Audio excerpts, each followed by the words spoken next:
Bersama saya Ulfa Asegaf di Salam Motivasi, tentu dengan Bapak Dr. Tripitara juga, narasumber Salam Motivasi di 100,2 FM. Dan ini banyak yang menanggapi tentang acara ini. Salah satunya ada Bapak Rosso di Magelang, Pak Tri. Iya.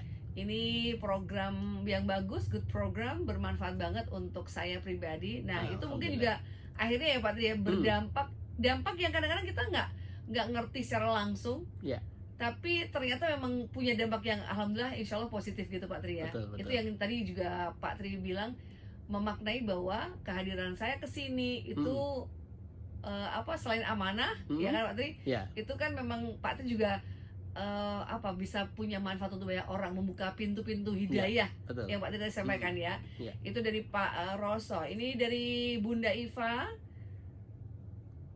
Terima kasih Pak Tri, ilmunya, pengetahuannya sangat bermanfaat buat saya, bikin saya jadi pinter, tambah pinter gitu katanya. Alhamdulillah ya. Nah ini yang satu dari Bapak Aat di Bantul.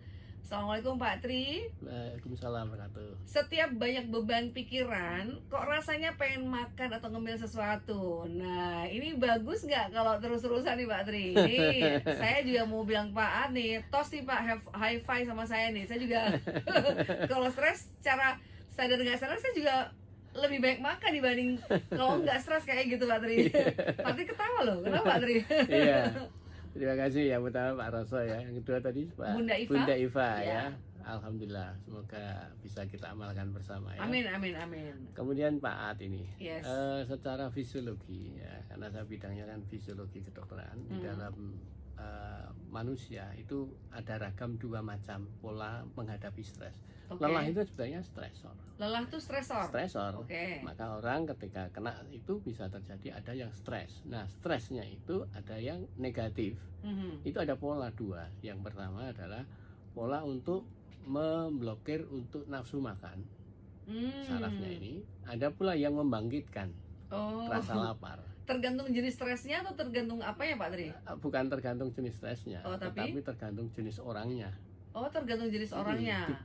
Tipenya yang bisa akhirnya memblokir atau membuka. Betul. Nah, maka yang terjadi ada tipe yang kemudian membangkitkan ngemil tadi akhirnya.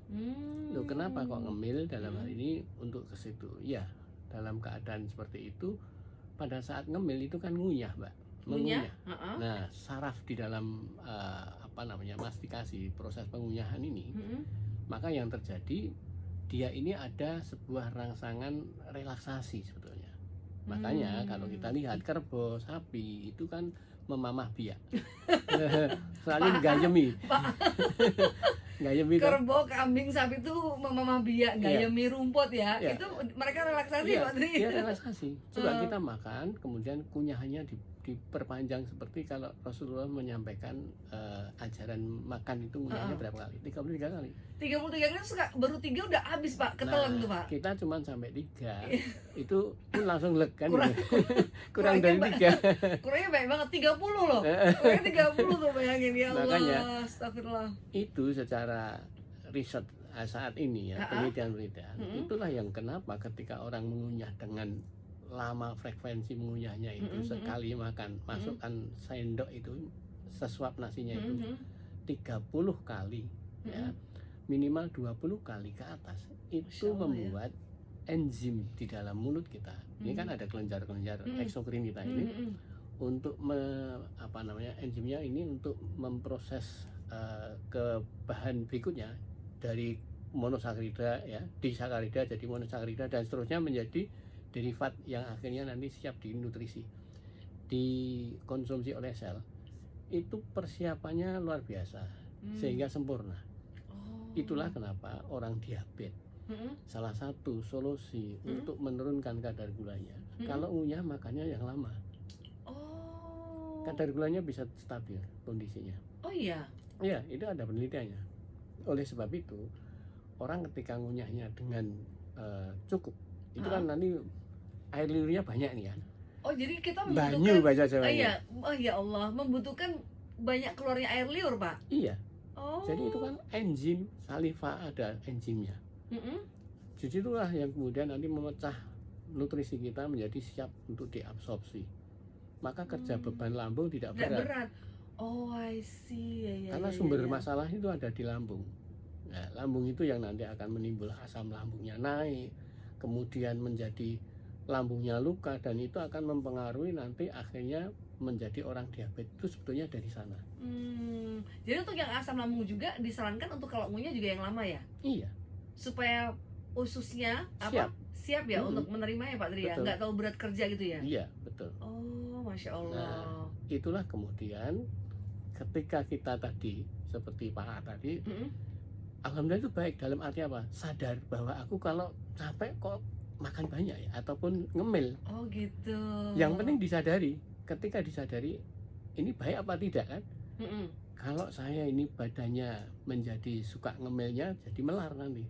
Oh iya, gemuk ya, kegemukan ya, obes ya. Iya. Ngemil itu kan sedikit tapi sering.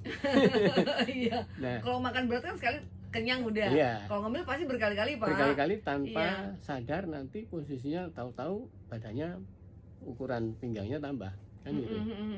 Nah, kalau sadar maka kita harus alihkan dalam posisi konversi lelah tadi, dialihkan ke yang lain. Jadi secara sadar cari solusi selain makan. Iya, mengubah yang ada dari capek tadi agar tidak kecapean yang akhirnya jadi seperti itu tadi. Jadi saran Pak Tri gimana? Milih misalnya kalau Pak At nih sekarang udah sadar bahwa kalau beliau beban pikiran banyak itu kan makan. Ya. Berarti sarannya adalah cari sesuatu hal yang apa Pak Tri? Tadi pertama mengubah makna dari sebuah pekerjaan yang kita lakukan. Oh, yang bikin Pak aktivitas stres tadi. Iya. Oke. Jadi jangan menjadikan sebuah sugesti kita kalau saya capek larinya ke makan. Oh. Itu jangan jadi solusi. Karena kadang tuh nggak sadar Pak, tiba-tiba pengen makan banyak aja, ternyata kayaknya aku stres deh. Nah itu kadang-kadang. Makanya posisinya kita ketika makan, urusan makan ya ini, karena hubungannya dengan konsumsi makan. Iya. Ketika kita aktivitas, saya tadi aktivitas ini sebelumnya makan apa saja. Kalau saya masih terasa lapar, gitu kan? Ini posisinya ini berarti faktor sugesti saya ini. Oh. Karena rangsang lapar itu belum tentu dari sebuah ketiadaan nutrisi di dalam perut. Oh iya. Mindset itu. Gitu ya. Iya. Nah coba, kebutuhan akan nutrisi seseorang itu sudah terukur sesuatu yang bisa jelas. Tetapi yang nggak jelas, yang bikin nggak jelas itu mindset kita. Kok bisa Pak Tri? Nah iya, coba Mbak Ulfah makan satu piring misalnya, itu belum kenyang. Saya 1/4 piring saja sudah kenyang. Oke. Pertanyaannya, itu karena apa? Karena mindsetnya, bukan ukurannya. Paham maksud saya? Mindset saya kenapa? Jadi gini, contoh yang paling gampang. Kenapa ada orang mengubah pola makan nggak pakai nasi? Itu sulit. Iya. Karena mindset. Oh. Ini sudah saya kalau nggak pakai nasi nggak marem gitu kan? Iya, jadi aku kalau makan itu nggak pakai nasi, itu namanya belum makan. Iya, aku gitu loh Pak Tri. Saya gitu Pak Tri. Betul nggak? Padahal Mbak Ulfa udah makan arem-arem. Loh, kan ini sebuah material yang kita konsumsi nutrisinya sama. Iya, beras ya. Ya. Tubuh kita ini tidak pernah meminta nasi, tidak pernah. Oh iya. Iya. Tidak pernah meminta daging. Yang dia minta di dalam tubuh adalah dia minta glukosa, dia minta asam amino. Oh. Betul nggak? Iya. Yang dibutuhkan itu. Oh iya. Maka sebetulnya namanya nasi itu kan hanya belegeran material yang belum jadi, yang bisa dikonsumsi tubuh. Nah makanya ini mindset. Maka tadi saya sebutkan arem-arem yang mungkin ukurannya kecil dengan mangkok yang ukurannya besar, itu jadi beda Mbak. Betul Mbak tidak? Jadi namanya orang itu rasa lapar itu belum tentu tubuh butuh apa yang dia rasakan lapar tadi. Belum tentu kebutuhan makannya kurang. Cara bedainnya gimana Pak Tri? Nah, caranya tadi kita melihat. Ukuran kalau makan nasi itu 1/4 udah harus kenyang. Iya. Kalau 1 piring berarti itu bukan karena kebutuhan ya? Iya, karena itu saya nggak makan nasi juga nggak terjadi kelaparan tuh. Saya cukup makan apa? Misalnya katakanlah daging, ya daging. Terus kemudian saya tambah sayuran. Udah kenyang itu. Kenapa pertanyaan? Karena kenyang itu ada di otak. Gitu ya? Iya. Bukan. Orang itu dalam Kenyang kok posisi di otak ya Pak Tri? iya, rasa yang membuat orang menjadi kenyang dan tidak kenyang itu otak. Oh ya Allah. Kirain perutnya udah kenyang nih, Enggak. selesai. Nah, orang itu sudah dimasuki 3 posisi empek-empek, kapal selam 3 kali itu mengatakan saya masih lapar kok ada. Kenapa? Oh. Karena otak. Ya, mindset.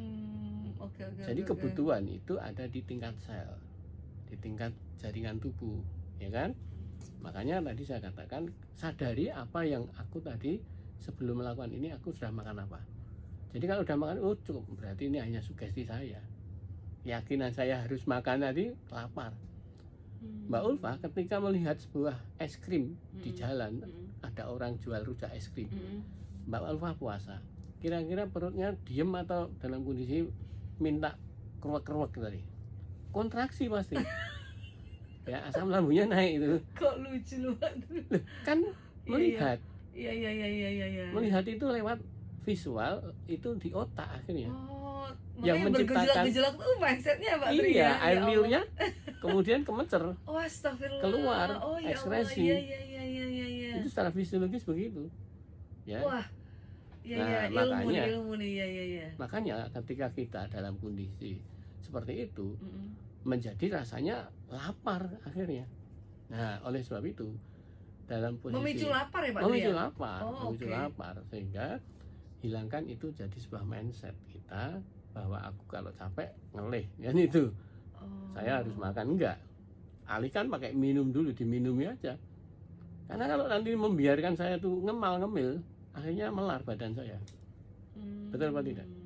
Ya kalau misalnya olahraga kan gini, olahraga itu biar langsing. Kata siapa? Justru kalau habis olahraga mesti pada makan kan? Nah, makanya tidak seperti itu. Itu saya dulu biasa renang 2 kali, Mbak. Saya setiap kali renang bukan habis renang makan. Itu kenapa renang itu habis itu lapar? Karena metabolismenya double untuk apa?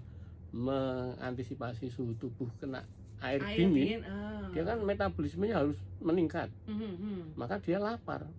Kemudian bergerak itu sendiri metabolisme. Oh iya. Yang terjadi kan double track. Iya. Menghadapi lingkungan, menghadapi tubuhnya Suhu. yang untuk energi. Mm-mm. Saya setelah itu bukan tambah untuk setelah renang makan, enggak, minum air. Malah minum air ya. Kenapa? Kena. Karena saya cukupkan air kita, karena kita kan mesti banyak mixi ya, urinnya keluar loh. Mm-mm. Di kolam renang kan kita kemudian setelah itu mesti banyak.